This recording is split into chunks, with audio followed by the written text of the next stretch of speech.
So tomorrow is my exam, not tomorrow, today, because it's already 12 a.m. and I am unable to sleep. I don't know why. Maybe कुछ दिनों से मैं late सो रही हूँ, इस वजह से मेरी स्लीप साइकिल डिफ़र कर रही है. खैर ये पॉइंट है नहीं. पॉइंट ये है क्योंकि मेरा कल एग्ज़ाम है तो मैं जल्दी सोने की कोशिश कर रही थी और मुझे नींद नहीं आ रही थी.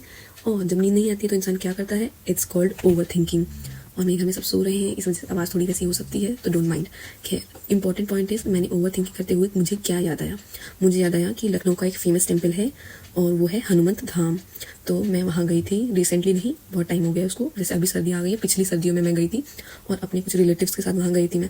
तो जो लखनऊ में रहते हैं उन्हें पता होगा, जो लोगों ने वो मंदिर विजिट किया है उन्हें पता होगा कि एक हनुमान जी की मूर्ति नीचे जाके भी है और वहाँ पे शिवलिंग भी बगल में रखी हुई है और खूब सारी मूर्तियाँ हैं नीचे. तो मैं गई थी अपने रिलेटिव्स के साथ, अंदर गई तो वहाँ पे पंडित जी टीका लगा रहे थे और उन्होंने मेरे पहले जो अंकल वगैरह गए थे, मेरी फैमिली गई थी तो मेल्स पहले पहुँच गए थे तो उन्होंने टीका लगवा लिया. फिर जब मेरी बारी आई तो उन्होंने कहा कि हाथ आगे लाओ. उन्होंने मतलब मेरे यहाँ लगाने से मना कर दिया. पहले मुझे समझ में नहीं आया, उन्होंने मेरे यहाँ पे हाथ पे लगाया तो पहले तो मेरे को नहीं समझ में आया.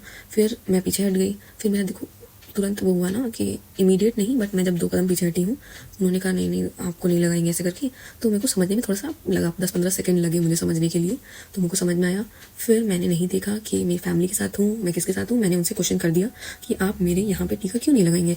तो ही वॉज लाइक नहीं नहीं हमारे गुरुजी लोगों ने मना किया है. हम पहले उन्होंने बोला कि हम नहीं लगाते, लड़कियों को नहीं टच करते हैं. तो मैं आपको उंगली से टच करने के लिए कह नहीं रही हूँ, आपके पास वो इंस्ट्रूमेंट टीका लगाने वाला होता है वो था उनके पास. फिर भी उन्होंने मेरे यहाँ पे टीका नहीं लगाया. तो मैं पर्सनली इसे डिस्क्रिमिनेशन का पार्ट मानूंगी.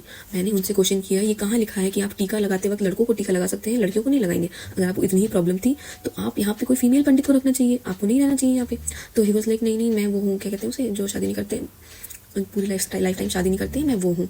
तो मैंने कहा उससे क्या मतलब है, आप शादी करें ना करें उससे मेरा क्या लेना देना है. मैं भक्त हूँ, आप पंडित जी आप टीका लगा रहे हैं, आप मेरे भी लगाइए. मैं हाथ पे टीका लगवाने थोड़ी आई थी.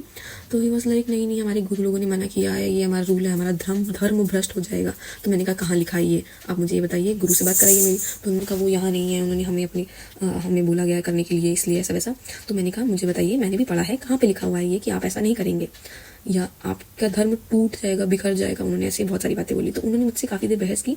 तो मैंने नहीं देखा कहीं पे भी ऐसा कुछ लिखा हुआ है कि टीका लगाने में भी धर्म भ्रष्ट हो जाएगा या लड़कियों को टीका लगाना मतलब उनके साथ उनको गलत टच करना होता है. तो जब मैंने ये सारी चीज़ें बोली उन्हें, हमारी बहस हुई अच्छी. मेरी फैमिली से कोई भी पार्टिसिपेट नहीं किया, बट जब मेरी उनसे बहस हुई तो इन दी एंड क्योंकि उनके पास कोई आंसर तो था नहीं, मैंने कहा आपने कहा क्या पढ़ा है, कहाँ लिखा है, मुझे बताइए आपने कहाँ पढ़ा है, रामायण में पढ़ा है या कहीं पे भी कोई भी ऐसी होली रिचुअल बुक हो जिसमें आपने लिख पढ़ा हो, वहाँ पे लिखा हो ऐसा कुछ. तो उनके पास कोई आंसर नहीं था. तो उन्होंने कहा कि जाइए हमारा समय बर्बाद मत करिए, क्योंकि उनके पास कोई आंसर नहीं था. तो मैंने कहा समय बर्बाद की बात ही नहीं, आप या तो टीका लगाइए या तो मुझे आंसर करिए. तो उन्होंने दोनों ही नहीं किया. बट